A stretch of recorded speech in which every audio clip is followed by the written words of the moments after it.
Kama ni mara yako ya kwanza unatembelea chaneli yetu ya Top 5 Media, tunakuomba ubonyeze neno subscribe, kisha kwa chini itatokea alama ya kengele. Tunakuomba ubonyeze kengele hiyo ili uwe wa kwanza kupokea taarifa katika chaneli yetu. Asante.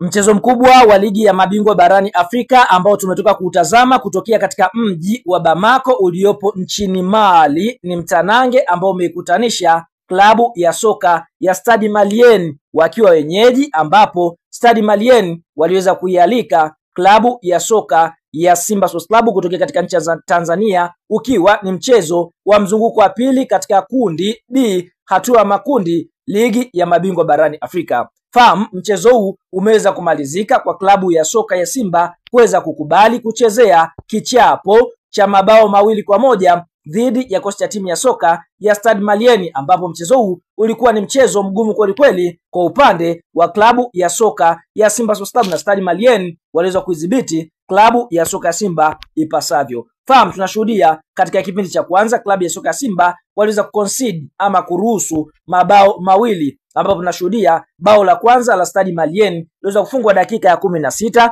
kupitia kwa mchezaji Thaddeus Nkeng akipokea pasi iliyopigwa na Mamadou Traore, akaweza kuiandikia klabu ya soka ya Stade Malien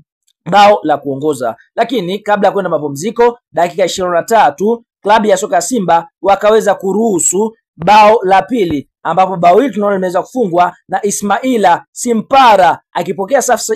pasi safi iliyopigwa na Abduli Sabore Bode, akaweza kuiandikia klabu ya soka ya Stade Malien bao la pili, na mpaka mwamuzi wa kati anapuliza kipinga chake kuashiria ni muda wa mapumziko, basi klabu ya soka Simba waliweza kuruhusu mabao 2-0. Lakini klabu ya soka Simba katika kipindi cha pili tunashuhudia wakaweza kufanya mabadiliko, wakimtoa mchezaji Alassane Maodo, wakimtoa Jean-Charles Ahoua akiingia Alassane Maodo Kante, wakimtoa Rushan Diroka akiingia Shamu Karabua, wakimtoa Selemani Mwalimu akiingia Jonas Sansoa, na sababu hizo zikaweza kulipa, ambapo tunashuhudia katika dakika ya 54 kupitia Neo Maema, mchezaji kutokea Afrika Kusini, akaweza kudhihirisha ubora wake na kuweza kuiandikia klabu ya soka ya Simba bao la kufutia machozi katika dakika ya 54. Lakini dakika ya 60 tunashuhudia golikipa wa klabu ya soka ya Simba Yakubu Suleiman aliweza kusababisha mkwaju wa penati, na penati hiyo ikaweza kupigwa na Thaddeus Nkeng, lakini golikipa mwenyewe ambaye sababisha penati Yakubu Suleiman akaweza kuusevu mkwaju wa penati ambao uliweza kupigwa na Thaddeus Nkeng.